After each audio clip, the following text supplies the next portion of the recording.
Olá, sejam bem-vindos a mais um podcast. Estamos agora no 9º podcast Café com IA. É um videocast, né? Porque a gente aqui tem uma conversa gravada em vídeo. E esse videocast, ele é especial porque nós vamos falar de um tema muito delicado da inteligência artificial. Nós vamos falar da inteligência artificial explicável. E por que muito delicado? Porque quando a gente fala em inteligência artificial, e quem já utilizou, e principalmente quem já estudou, sabe que esses grandes modelos, né, sejam eles modelos de linguagem, sejam eles os modelos de aprendizado estatístico, ou inteligência de enxames, todas as abordagens que inteligência artificial tem, mas em especial as de redes neurais artificiais, é uma caixa preta. É um black box, como se diz, porque você entrega os dados, mas você não tem como compreender como é que aquele engenho está trabalhando para lhe dar o resultado. E por isso que se busca a explicabilidade da IA. E para falarmos desse tema, nós temos aqui como convidado o professor Dr. Flávio Rosendo, que sua tese de doutorado foi justamente sobre SHAI, sobre inteligência artificial explicável. Então nós temos aqui mais um professor doutor, PhD em inteligência computacional da Universidade de Pernambuco, que vai conversar esse nosso papo informal. Você já sabe que o modelo aqui do podcast é um papo entre amigos, e aqui são dois amigos de doutorado, porque fizemos o doutorado juntos, né? Com a diferença de uma semana para a defesa. Eu defendi uma semana depois, você defendeu, exatamente, né? Temos várias disciplinas juntas no doutorado, redes neurais, né? Teve uma série de disciplinas que embarcamos na labuta acadêmica juntos. Então, nós temos aqui uma referência justamente nesse tema tão importante para o setor público. E, ao longo da jornada, a gente vai entender por que para o setor público, claro, iniciativa privada também, mas por que é tão delicado no setor público. Então, começando o nosso 9º Café com IA, e não deixem de assistir os outros 8 episódios, muito especiais como esse, conversando com o Flávio. E antes de mais nada, Flávio, eu conheço um pouco da sua história, que a gente conversava lá na sala, né? Você como professor do Instituto Federal de Pernambuco e egresso, quando você entrou no doutorado, já tinha feito mestrado na Universidade de Pernambuco. Mas me conte, né, como é que você chegou nesse mundo acadêmico, e em especial na inteligência computacional? É longa. Mas antes de começar, eu queria agradecer a oportunidade de estar aqui conversando com você, né? Uma pessoa que eu gosto muito. A gente conversou ao longo desses 4 anos, né? Talvez menos do que a gente gostaria, mas tivemos ótimas conversas, né? E foi um tempo muito bom. E temos a oportunidade agora de conversar um pouquinho mais novamente, né? E com, enfim, algumas pessoas talvez possam se beneficiar um pouco das coisas que a gente vai conversar hoje à noite.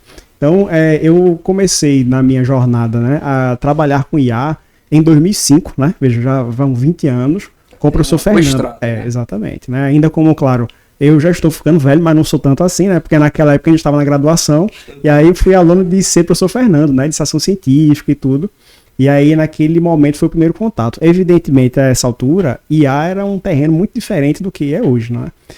Só para benefício da audiência, né? Talvez muitas pessoas que vão assistir aqui são da geração mais atual e que já encontrou muitas bibliotecas prontas e uma série de vantagens, mas naquele momento a gente precisava ler os artigos, entender como funcionavam os algoritmos, desenvolver os algoritmos efetivamente para que a gente pudesse chegar a algum tipo de resultado, né? E aí, ou seja, a história começou por aí, e daí para cá, né, eu acredito que, salvo breves intervalos, eu não parei mais de trabalhar com IA, quer fosse em projetos de inovação, depois como bolsista, não é? Depois no mestrado, depois, finalmente, agora mais recentemente, no doutorado também. A comunidade agradece. Pois é, e aí veja, essas contribuições que são de um longo tempo, foi interessante para mim, pelo menos, porque eu tive a oportunidade de ver momentos diferentes da IA, acontecendo e de, enfim, eventualmente dar algumas contribuições também, quem sabe, né, humildes e modestas ali de acordo com o que as coisas foram acontecendo. Mas é como você já adiantou, efetivamente eu tive esse início, né, na graduação, depois fiz uma pós-graduação lá na UPE, de fato, né, ainda com o professor Fernando Buarque também, que teve em alguns dos episódios aqui do podcast, né, antes do meu, e naquela época eu trabalhava com o tema de apoiar decisões e tinha um viés de que a gente gostaria de prover sistemas de apoio à decisão usando IA que se adaptassem ao seu usuário. E aí a ideia era que a gente tivesse sistemas que, para usuários que precisavam de uma performance, ou seja, uma precisão maior, etc., mas que dispunham de mais tempo, o algoritmo, né, e o sistema podia, enfim, utilizar esse tempo para achar uma solução melhor. E quando não, ele precisava de uma solução mais ágil, a gente chegava com modelos que talvez tivessem uma performance um pouco menor, e ainda assim chegávamos a algum resultado. E depois, no doutorado, na verdade, assim, eu trabalhei ao longo desse tempo bastante com IA, mas uma parte importante disso foi com sistemas de apoio à decisão, né? Sempre usando IA para apoiar decisões. E aí sempre houve estudos da área de administração também, porque é uma área, não é multidisciplinar. E no doutorado a gente avançou um pouco mais. Na verdade, para ser preciso, quando nós chegamos ali, acredito que por 2016, a gente teve esse boom, não da IA generativa, né, que é um boom mais recente, mas o boom do deep learning, da aprendizagem profunda. Eu precisei estudar tudo de novo, né? Porque quando eu aprendi não existia, né? Então, assim, muito, muito interessado naquilo que se estava prometendo, naquelas promessas todas, e aí eu fiz um pequeno projeto com visão computacional. E aí é interessante dizer que funcionou muito bem, aquela ideia toda de transferência de aprendizagem, né? Que eu dizia, rapaz, isso não tem como funcionar não é possível, eu tenho que fazer para poder ver se de fato funciona, né? E de fato deu certo, e aí ao final desse projeto, ali acho que por 2017 talvez, surgia também a IA explicável, né? E naquele momento, e aí eu vou talvez depois tentar arranhar alguma definição aqui de IA explicável, o que é que acontecia? Nós tínhamos imagens de motoristas que algumas imagens eles estavam concentrados ao volante, e outras tinham algum tipo de distração. Estava segurando o celular, estava mexendo em algum objeto, e aí usando a aprendizagem profunda nós já conseguimos resultados interessantes, né? Ou seja, na tarefa de classificação.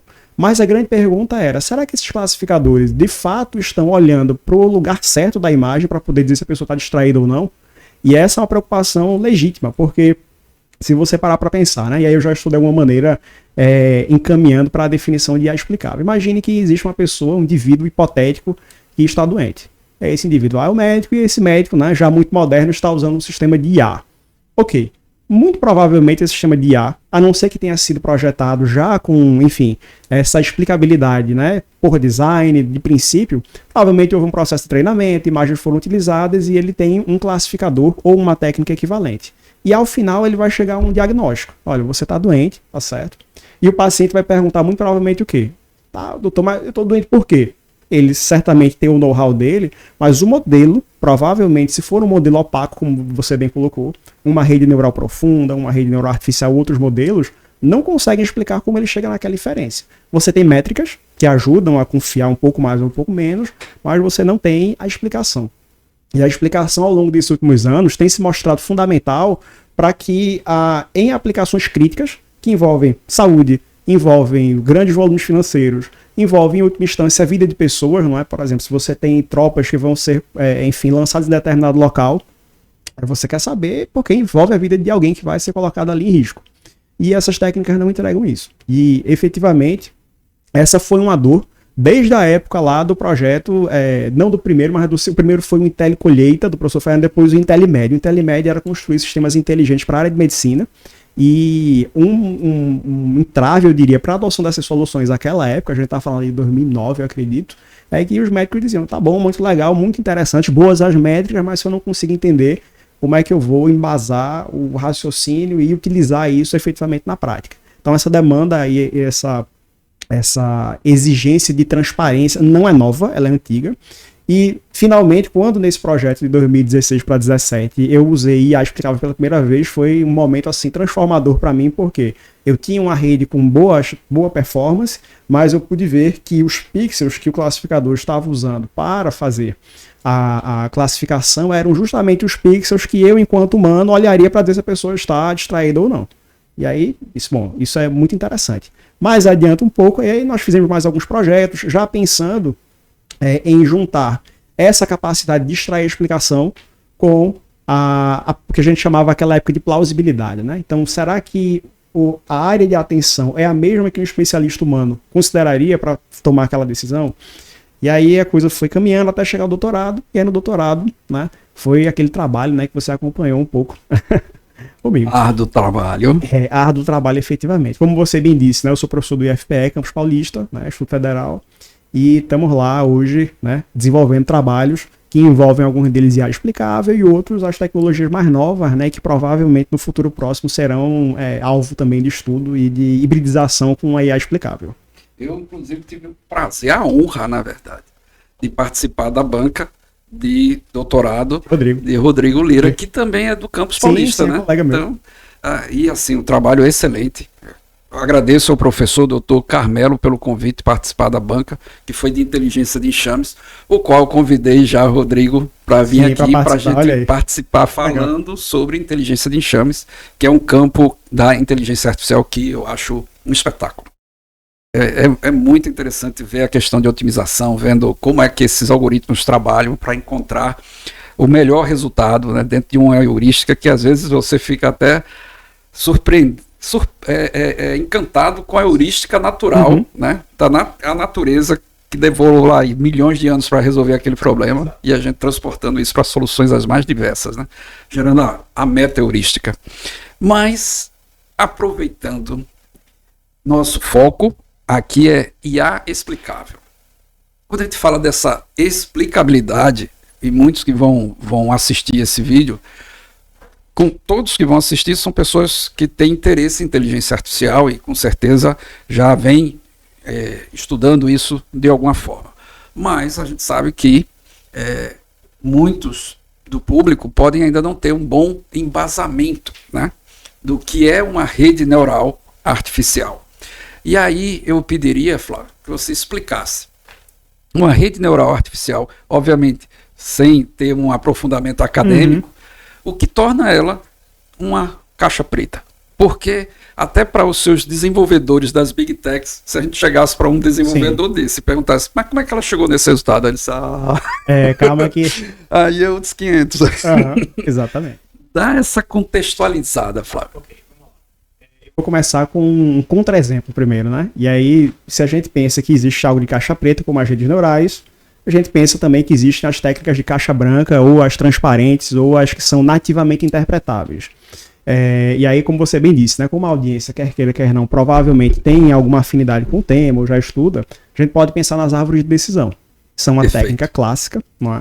E que tem essa característica de serem nativamente interpretáveis. Quando você treina uma árvore de decisão, você vai ter lá uma série de avaliações partindo, né, e pensando numa árvore computacional que tem as folhas na parte de baixo, né, e a raiz lá em cima, e você pode, depois que o modelo está treinado, depois que a árvore foi produzida para você a partir de um processo de aprendizagem automática, você pode inspecionar. Ok, o primeiro atributo, qual é o valor? E aí você vai caminhando na árvore e você consegue saber por que aquela árvore está chegando naquela classificação.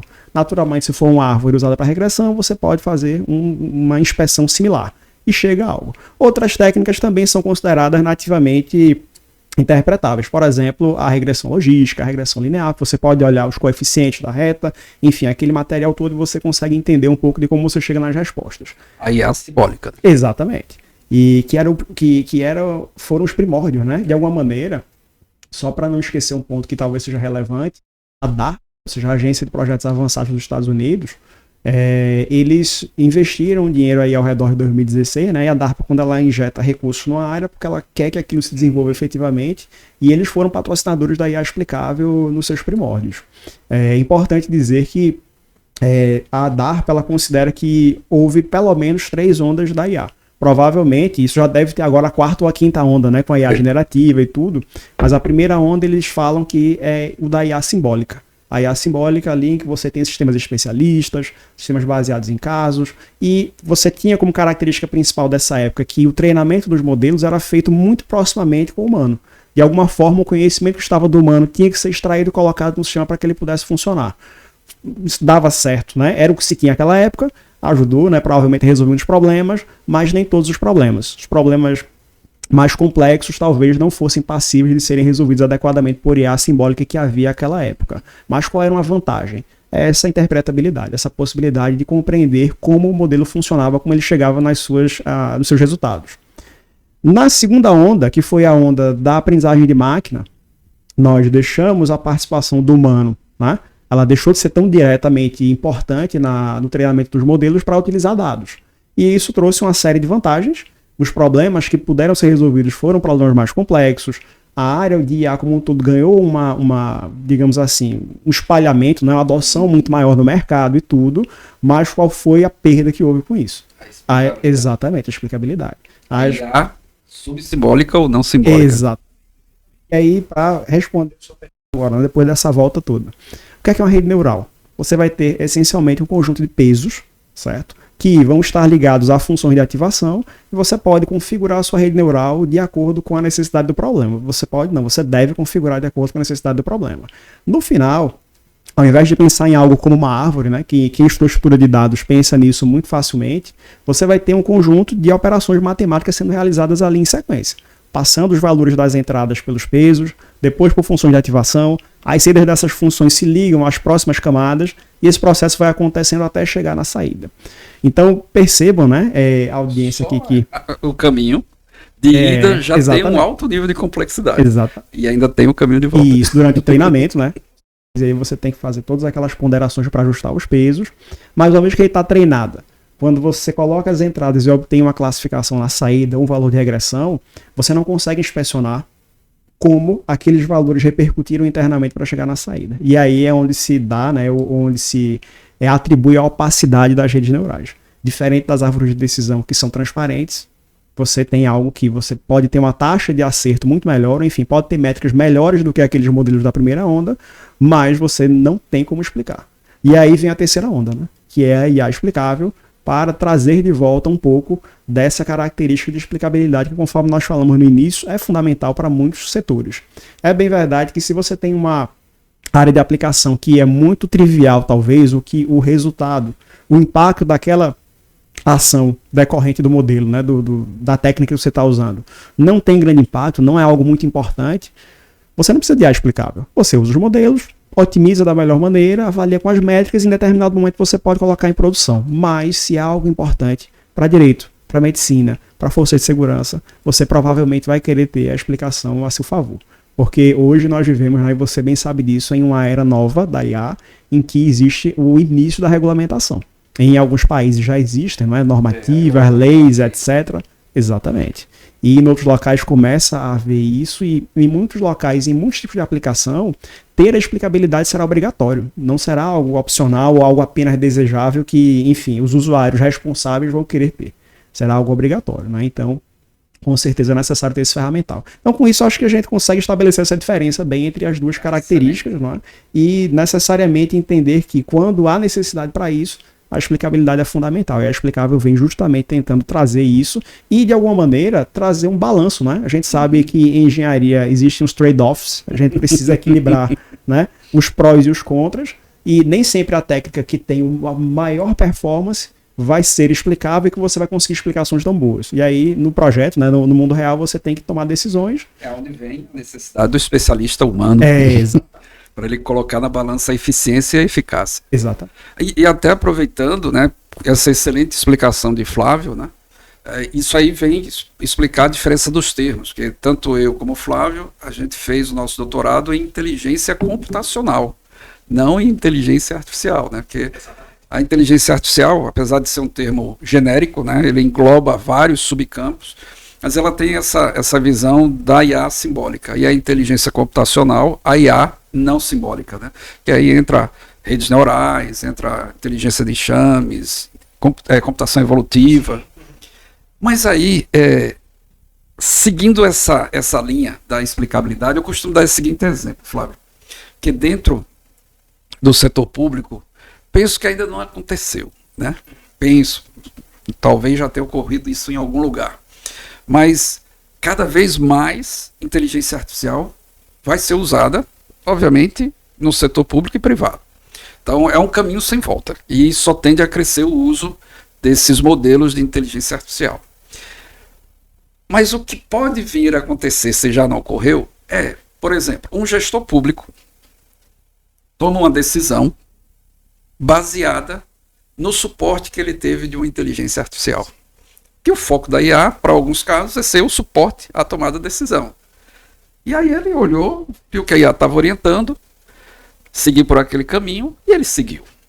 E vamos supor que deu errado. Quer dizer, aquela tomada de decisão não foi assertiva. E esse processo foi auditado pelos órgãos de controle, vamos dizer, um tribunal de contas. E os auditores vão chegar para o gestor e vão dizer, mas por que você tomou essa decisão? E aí o gestor, obviamente, vai dizer, eu fui aconselhado pela inteligência artificial a tomar essa decisão, que ela disse que seria a mais assertiva. Penso eu que os auditores, nesse caso, eles podem até, já que se ele fez uso dessa ferramenta e fez uso dessa ferramenta, vamos dizer assim, regulamentada pelo órgão, pelo Estado, pelo governo, vamos dizer, certo, mas quais foram os parâmetros que essa IA utilizou para tomar essa decisão que mostrou que ela não era assertiva? Aí o gestor vai dizer, rapaz, eu não sei. Você pegou pesado, né? Aí eu lhe pergunto, você acha que em algum momento, nesse processo evolutivo, que a gente já sabe que existem até técnicas de IA explicável, que eu vou depois de perguntar algumas, né? Até para que a audiência depois possa seguir com essa sua indicação. Mas você acha que em algum momento a gente terá um modelo de uma ferramenta, vou usar o termo ferramenta, que consiga explicar de forma plena essas entregas, essas saídas desses modelos que só fazem crescer?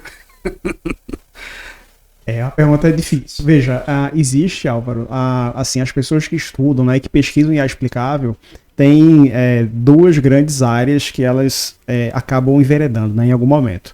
Existem aqueles que optam por olhar a explicabilidade sob o ponto de vista do modelo, né, ou seja, da técnica que você está utilizando, e tem aqueles que buscam estudar a explicabilidade sob o ponto de vista do usuário, ou seja, centrada no modelo, centrada no usuário.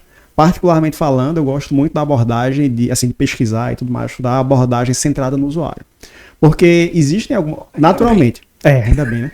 Porque, naturalmente, se você não tem ferramentas para entender o modelo internamente, você talvez não tenha nada. Mas eu, às vezes, me pego pensando, né? Especialmente quando eu estava durante o doutorado, que estava imerso nisso bastante tempo, pensava assim, olha, a resposta que um modelo vai entregar para a pessoa A vai ser explicada de uma maneira. Se o modelo explicar do mesmo jeito para a pessoa B, a pessoa talvez não concorde, não entenda, né, e eventualmente perceba aquela decisão como incorreta. Como é que você lida com isso? Os modelos que trabalham, as técnicas que trabalham com explicabilidade, em sua maioria centradas no modelo, desconsideram completamente quem está do outro lado da cadeira. Mas no mundo real não pode ser assim, né? Então, quando você coloca, né, olha, será que a gente vai ter em algum momento uma técnica que é capaz de explicar de maneira plena e etc., eu, pelo que conheço, posso fazer um chute informado no sentido de que nós poderemos ter soluções com uma cobertura muito boa de explicabilidade, desde que os sistemas sejam projetados a princípio para entregar soluções explicáveis, certo? Lá no doutorado, a nossa ideia não foi trabalhar necessariamente com a explicabilidade do modelo, mas produzir um sistema que conseguia fazer decisões razoáveis, ou seja, como eu disse no início, né, a gente sempre trabalhou com apoio à decisão, e também explicáveis. E qual foi a solução? Modelar um processo decisório como um grafo, e esse grafo pode envolver etapas que acontecem em paralelo ou sequencialmente. Algumas delas podem ser mediadas por técnicas inteligentes. Nós podemos usar para entender cada parte desse processo as técnicas, não é? de IA centrada, IA explicável centrada no modelo, ou outras heurísticas quaisquer. E depois nós agregamos tudo isso para produzir uma estrutura que explica o todo, não apenas a parte. E tem uma outra característica interessante dessa contribuição é que, além de ser uma solução que pode ter a explicação de cada etapa, porque esses sistemas foram pensados para serem projetados, né, com a explicabilidade em mente no momento do design, nós tínhamos a vantagem de ter a solução que é razoável, ou seja, uma solução que é boa sob o ponto de vista racional, que tem uma utilidade boa em termos, né, de decisão, que atende às minhas restrições e que eu, como tomador de decisão, entendo que é uma solução que faz sentido ou que eu gosto. Naturalmente, isso varia, né, de domínio para domínio. Por exemplo, é fácil pensar, olha, tem médicos que talvez prefiram exames de imagem para diagnosticar aquele tipo de doença da sua especialidade. Então, não faz sentido eu entregar para ele uma solução, olha, seu plano de tratamento, de diagnóstico está aqui, baseando-se em exames laboratoriais, de sangue e assim por diante. Então, a gente tinha uma noção de, nesse grafo, testar alternativas intermediárias, claro que isso guarnecendo os pontos intermediários com as decisões, com as explicações, melhor dizendo, e ao final entregar aquela solução que provavelmente é a ideal para mim, que atende os critérios objetivos da decisão, mas também atende o subjetivo. Porque se você parar para pensar, dando um exemplo mais simples, né, enfim, para benefício de todos também, a gente vai comprar um carro. E aí, eu hipoteticamente tenho muitos filhos, não posso comprar um carro pequeno, tem que ser um carro grande. Então, isso é uma característica objetiva da minha decisão. Tenho que comprar um carro maior, né, talvez um SUV, beleza. Só que eu talvez tenha um pouco mais de dinheiro, um pouco menos. Se eu vou numa concessionária, acho um SUV, né, enorme, com 8 lugares, mas é muito acima do que eu posso pagar, não tem jogo, né? Então é uma decisão que não é factível. Então você pode ter aquele SUV que tem a quantidade de assentos que você precisa, que cabe no seu bolso, mas talvez a cor não seja ok. E a gente sabe que muitas vezes as decisões elas não são tomadas apenas por critérios objetivos. Você pode gostar da cor e a sua família não gostar, a sua esposa não gostar, né? Ou enfim. E isso às vezes coloca por terra uma decisão. Claro que a gente está dando um exemplo com algo coloquial, mas em problemas mais complicados, o tomador de decisão pode precisar ou pode querer que tenha componentes dele ali visíveis na solução.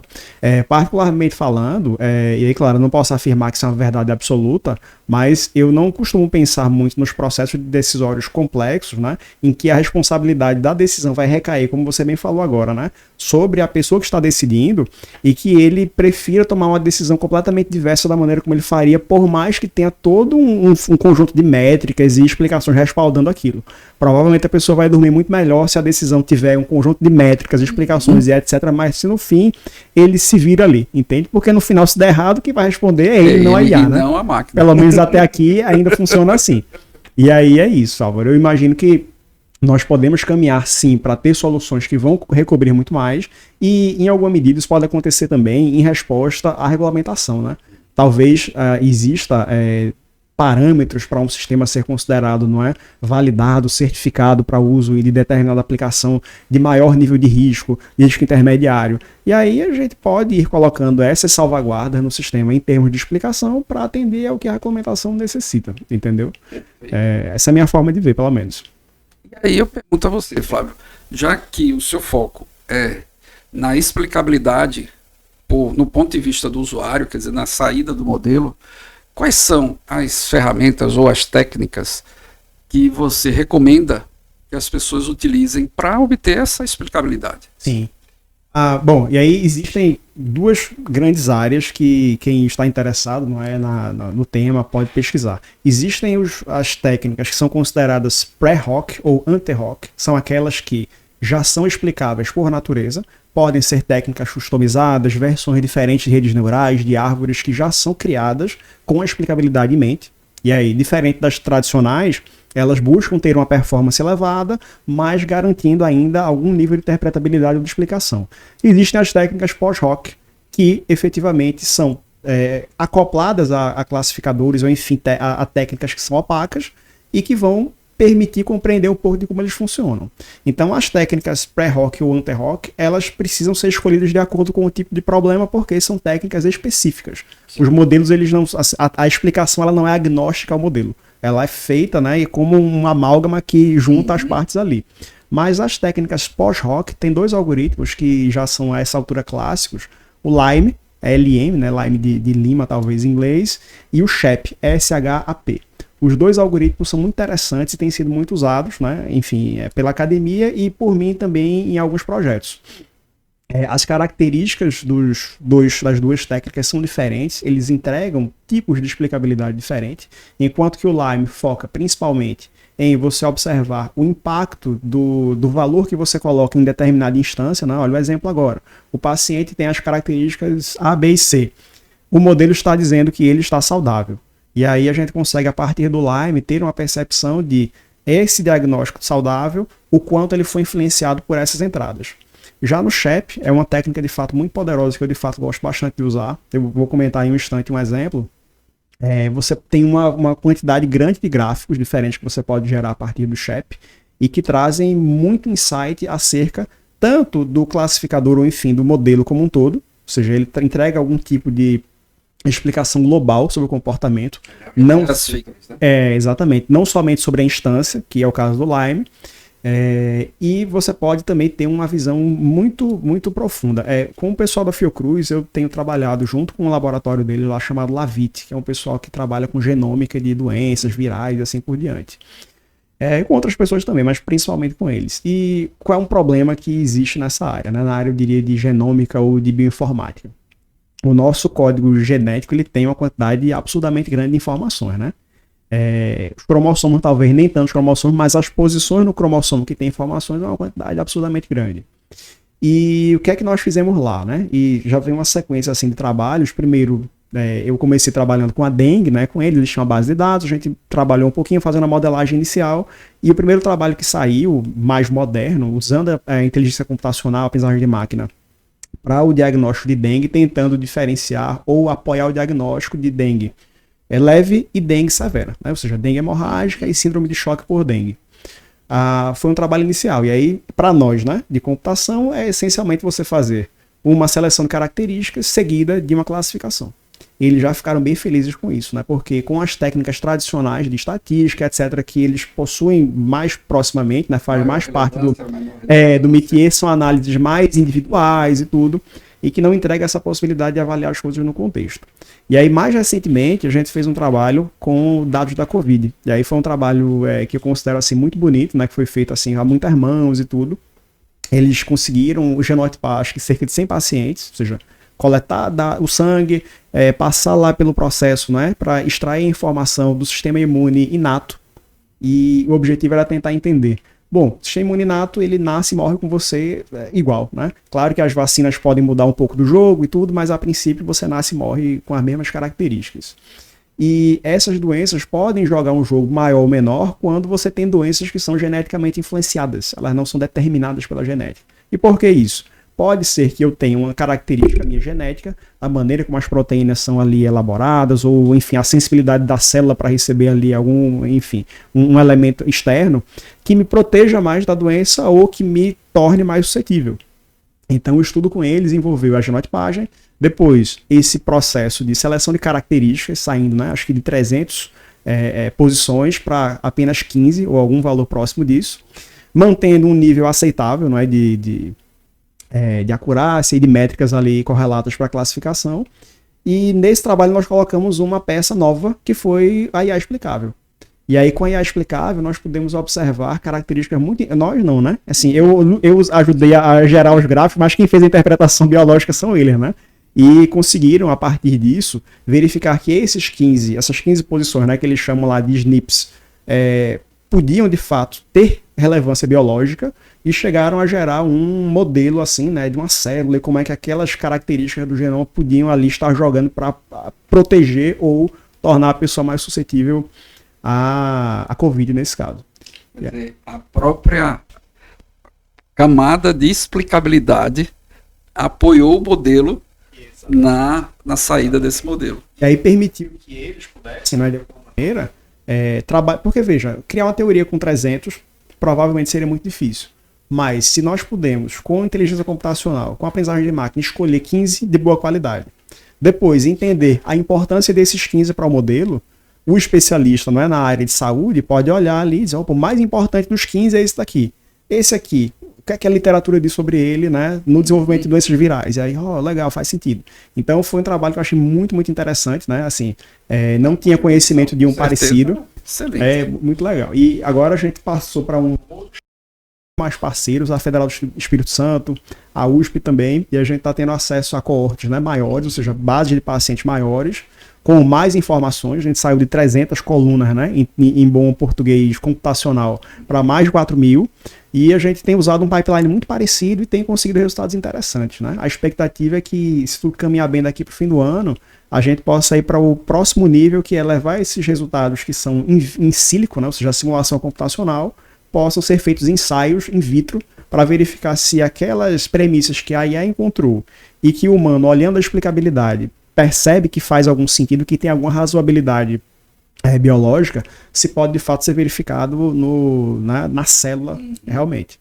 Aí se der certo, vai produzir um trabalho bem interessante. E uma publicação também, de né? qualis altíssima. Tomara. Mas, Flávio, veja, como um servidor público, eu sempre acabo trazendo, né, muito das contribuições do podcast para a área pública. E aí eu venho lhe fazer uma provocação. Nós não temos ainda a regulamentação. E talvez ela demore para sair. E muitos até criticam, a regulamentação não pode sair muito rapidamente, porque ela pode ser tão engessada que prejudique o desenvolvimento da IA dentro do país. E ela também não pode ser uma regulamentação muito aberta, muito frouxa, vamos usar esse termo, né?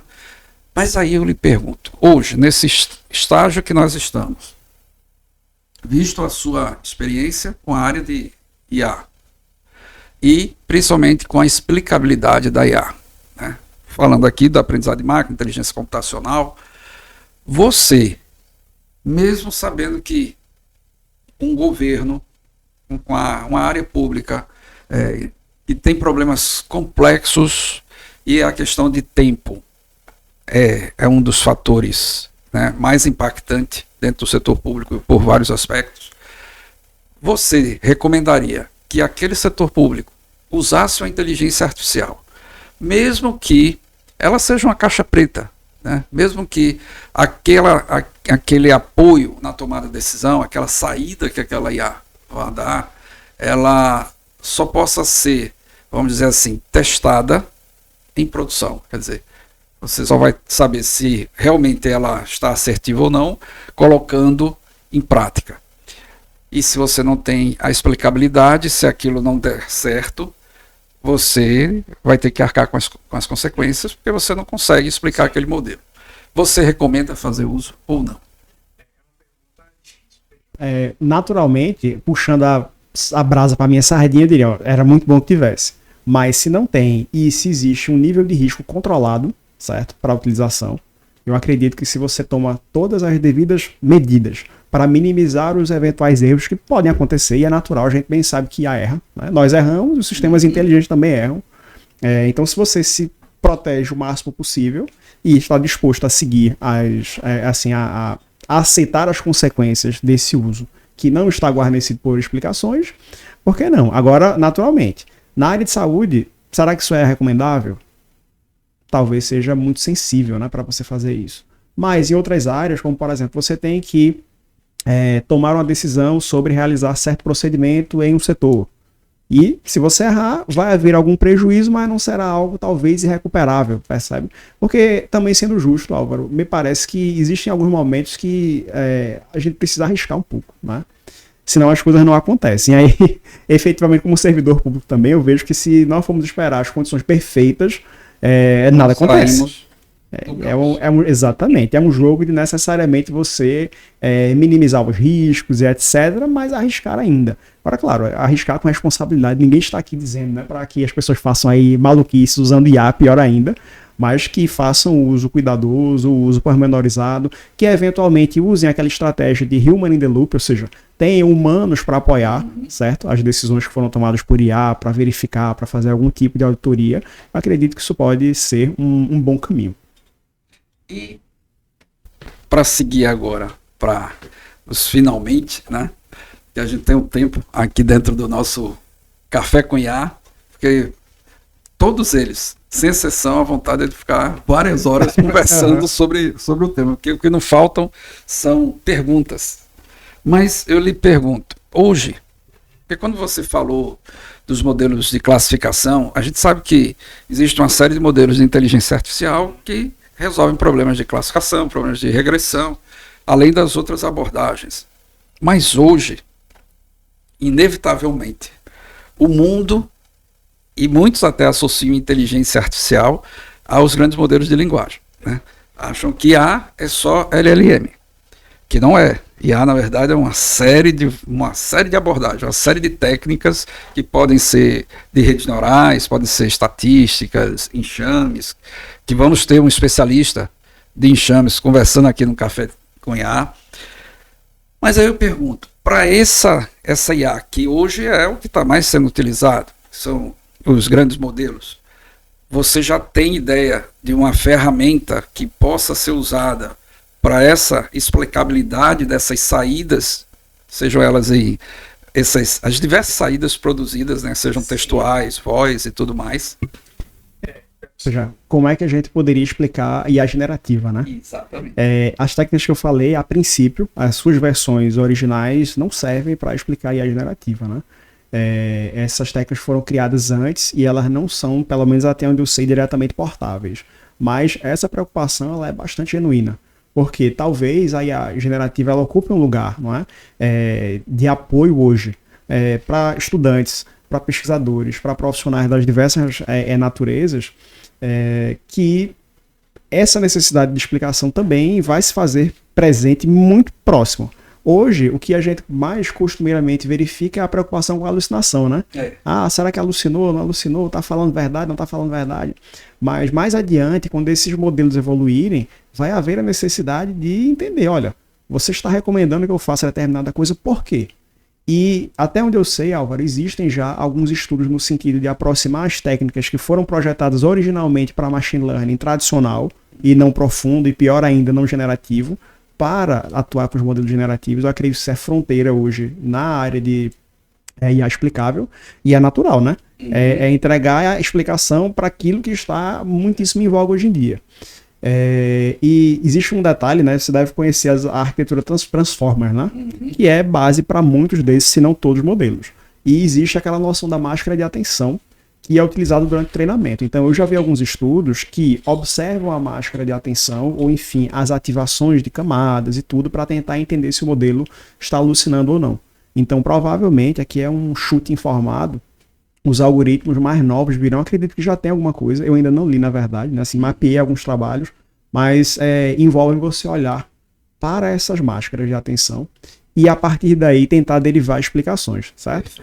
Mas eu queria fazer uma provocação devolvendo ainda, né? Ou, na verdade, subir o nível da provocação. Porque, veja, os LLMs são uma maravilha, né? Mas qual é o próximo passo depois dos LLMs? Os agentes, né? Isso. Agentes inteligentes, e veja, né? Você que é um estudioso da área sabe que agentes inteligentes é um paradigma antigo. Talvez estivesse lá nos primórdios, quando o IA ainda estava na primeira onda. E agora que a gente pode embutir LLMs nos agentes, né? Para ser a inteligência não ser mais, enfim, algum mecanismo de inferência mais simples, isso está tomando uma dimensão muito impressionante. Inclusive, no podcast que tivemos com o professor Dr. Fernando Buarque, que foi o orientador dos dois, ele coloca, né, que o próximo passo é as LAMs, que são esses modelos baseados em ações que vêm justamente aí, seguindo essa linha, os agentes que vão estar interagindo com você, né, num processo quase que de um debate entre você e o agente para encontrar a melhor solução. Então, na verdade, ele está trazendo toda a contribuição do aprendizado dele, interagindo com o seu aprendizado também para chegar na solução do problema. Então, esse é o próximo grande passo que está por vir aí de alguma dessas big techs. Vai apresentar algo muito assim, né? Provavelmente no futuro próximo. E aí a grande sacada depois que a gente conseguir explicar como os LLMs, que são o motor, né, de raciocínio ali, funciona, depois a gente vai precisar explicar também por que os agentes estão fazendo o que estão fazendo, né? Ou o que farão, o que irão fazer. Porque uma vez que você combina o LLM com as ferramentas, né? Ou seja, a definição de agentes hoje, né? Envolve muito isso, você guarnecer os LLMs de ferramentas para pesquisar na internet, para fazer ações específicas que eles não conseguem fazer nativamente, você vai ter um outro nível de explicação que vai ser demandada, e essa eu acho que a gente vai ver ainda pela frente. E aí, antes de lhe passar para as considerações finais, eu venho com uma última pergunta. Você acredita, com base em todo o seu estudo e sua experiência, de mais de 20 anos no estudo de inteligência artificial, que com toda essa evolução a gente chegará na singularidade? É a pergunta polêmica, né? Álvaro, eu não tenho uma boa resposta para dar sobre esse aspecto. Por exemplo, se por um lado eu vejo uma evolução muito, muito rápida, né? Os LLMs, por exemplo, em 2019, eu estava orientando um trabalho de TCC de um estudante lá do campus, inclusive, que usava o BERT, né? E o BERT já é um LLM de primeira geração, eu diria, mas já é. E a essa época eu, pelo menos, não fazia a menor ideia de que a coisa iria, talvez em 3 anos, dar o salto aí, explodir do jeito que explodiu. Então hoje é muito rápido. Esses modelos de IA generativa têm entregue assim, cada vez mais. Então, olhando por esse lado, talvez com muito mais investimento, né? A gente viu aí no início do governo Trump o anúncio de um fundo, né? Bilionário literalmente, e se eu não entendi errado, o objetivo é trabalhar a singularidade, trabalhar a inteligência artificial geral. Se os caras vão conseguir ou não, eu não sei, mas quando a gente olha para um lado, né? E olha para o outro, a gente pode pelo menos acreditar que vai chegar lá. Por outro, quando a gente que já conhece há muito tempo, né? Vê essas coisas por trás dos panos, como se diz, né? E eu sempre falo para os estudantes, hoje eu estava em aula lá com o pessoal de IA, né? A turminha lá começando e tudo, dizendo, pessoal, veja, IA é matemática. É uma matemática muito elegante, utilizada adequadamente, mas no final é matemática. Então, você pensar que você vai, a partir da matemática, chegar em algo tão complexo, né, quanto o cérebro e talvez até a mente também, porque existe esse debate de que para IA se tornar de fato a singularidade, ela vai ter que ter consciência, né? E aí é outro desafio. Então, eu não consigo decidir, né? Como alguém já estou muito decisão, eu não consigo decidir. Olhando por um lado, eu vejo, né, uma série de prós, mas também tem alguns contras, e aí a gente vai ter que pagar para ver, né? Esperar, viver um pouquinho mais e ver o que é que vai sair nos próximos anos. Eu normalmente até penso assim, porque o pessoal de computação muitas vezes é reticente, né? Mas também tem muitos que acreditam, por ter visto toda essa evolução a passos largos, acreditam que... Mas quando você vai para o pessoal da neurociência, você encontra muito mais resistência a essa ideia, né? Porque os neurocientistas, eles colocam, olha, o cérebro não é só sinais físicos, são os sinais químicos realmente que fazem essa sinapse. E esses sinais químicos geram todas essas reações que tornam nossa máquina uma máquina humana, né? Que é o ódio, o amor, aquela decisão que muitas vezes o custo-benefício está indo a zero. Isso, exato. Tal carro é melhor, pegando o seu exemplo, o carro é melhor, cabe à família, cabe no bolso, mas é da cor que eu não gosto, então não vou comprar aquele outro ali. Então isso a gente não tem nos modelos, os modelos são matemáticos e seguem o aprendizado, por mais que você queira colocar camadas, né, tentando simular isso, mas é uma simulação que não trabalha com essa química. Aí eu pergunto, não perguntando, mas a gente seguindo para os nossos finais, né? Quais são as suas considerações? O que é que você gostaria de dizer para o público, que a audiência desse podcast, tem muito aluno que assiste, né? Aqui do Instituto, né? da Faculdade Nova Roma, mas de várias outras instituições. O que é que você recomenda, né? Em termos de caminho na área de inteligência artificial? Sim. Bom, endereçando, né, a audiência, especialmente os estudantes que estiverem nos assistindo, a área de inteligência artificial não é nova, né, ela surgiu com o surgimento dos computadores também, os primeiros debates, a máquina pode pensar, a máquina pode ser igual ao ser humano, etc. É um debate muito antigo. Hoje, nós estamos num momento muito especial, eu diria, em que a gente vê coisas assim, de fato, até para mim, para Álvaro também, que estuda isso já há bastante tempo, em última instância, impressionante, fascinante, não é? Você interage com um LLM, exato, você fala, rapaz, às vezes é difícil acreditar que não é mágica, né? Mas o que é bom disso? É uma área que há cerca de 20 anos, eu acredito, né, me encantou e segue me encantando, o que eu acho muito positivo. Nem todas as coisas passam pelo teste do tempo, né? E essa, pelo menos para mim, passou efetivamente.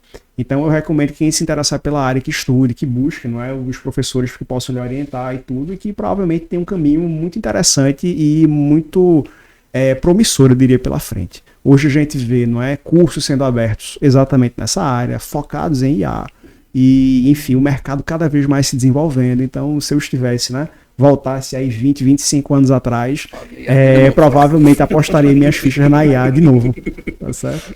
Eu acho que é isso. E agradeço muitíssimo, né? Foram momentos assim agradabilíssimos conversando aqui. A gente já tinha algum tempo que não tinha oportunidade de parar e conversar, né? Embora seja num ambiente talvez, né, um pouco mais formal do que a gente gostaria, mas foi muito legal assim mesmo.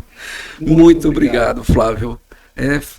Toda vez que eu tinha a oportunidade de conversar com o Flávio, dos vários amigos acadêmicos, né, que estavam naquele processo de labuta junto com o Flávio, é que a gente sempre trocávamos mais figurinhas, né? E foi muito positivo toda essa sua bagagem sendo transmitida aqui. E recomendo que vocês assistam os outros também. Esse foi o 9º, mas a gente já teve aqui, o anterior foi com o secretário de Transformação Digital do Governo do Estado, Miguel Bahia. Ele veio aqui e colocou tudo que o governo vem fazendo para a transformação digital do governo com o uso da inteligência artificial. A gente teve anteriormente com o professor Dr. Fernando Buarque, que é professor da Universidade de Pernambuco, que foi nosso orientador em inteligência computacional lá na universidade e é uma das sumidades da área de inteligência artificial aqui no Brasil. Já tivemos também, vou falar agora do primeiro, nós tivemos um outro professor da Universidade de Pernambuco, o professor Dr. William Santos, onde a gente falou do futuro da engenharia de software, que ele é um especialista na área de engenharia de software, com o avanço da inteligência artificial. Tivemos uma que foi meu supervisor no pós-doutorado, que foi com Arthur Stanford, que é o futuro do direito com o avanço da inteligência artificial. Foi um espetáculo, a de direito. E coisas que assim até eu pensava com todo conhecimento e bagagem de Arthur, ele mostrou, não, as pesquisas estão mostrando um caminho diferente. Eu recomendo vocês assistirem, principalmente quem é da área de direito. Tivemos do desembargador, ele não é só desembargador, é professor da Federal de Direito Cibernético, que é o desembargador, o professor doutor Alexandre Pimentel, onde a gente falou do futuro dos tribunais de justiça, com o avanço da inteligência artificial, muito focado em dar eficiência à justiça brasileira, né, que a gente sabe que é um volume gigantesco de processos que só faz crescer, então sem o uso da inteligência artificial não vai conseguir resolver dar vazão a esses processos. A gente teve também o Dr. Mário Rino, professor da área de medicina, ele faz uso do Leonardo, que é o robô que faz, ele que faz as cirurgias, o chefe das cirurgias robóticas lá no Real Português, falando sobre o futuro da medicina com o avanço da inteligência artificial. Foi outro espetáculo, esse podcast, mostrando que, por exemplo, ele é médico, cirurgião, oncologista, mas fez um MBA em ciência de dados, porque palavras dele, ciência de dados, tecnologia faz parte do currículo de todos hoje, principalmente o pessoal da área médica. E tivemos também César França, falando que é da Universidade Federal Rural de Pernambuco, falando sobre o futuro da educação com o avanço da inteligência artificial, que foi outro bem interessante, mostrando a necessidade da quebra de paradigmas de muitos do corpo docente, né, do uso dessa ferramental que é a inteligência artificial, né? Então, tem vários podcasts aqui que são bem interessantes vocês assistirem, todos com esse foco de inteligência artificial. E o próximo já vai ocorrer na próxima semana, com a Sumidade Pernambucana de Gestão de Projetos. Vai vir o professor Hermano Perrelli, professor doutor Hermano Perrelli, para a gente falar do futuro da gestão de projetos com o avanço da inteligência artificial, professor da Universidade Federal. E tivemos a honra de ter o professor doutor Flávio Rosendo, do IFPE. Muito obrigado, Flávio.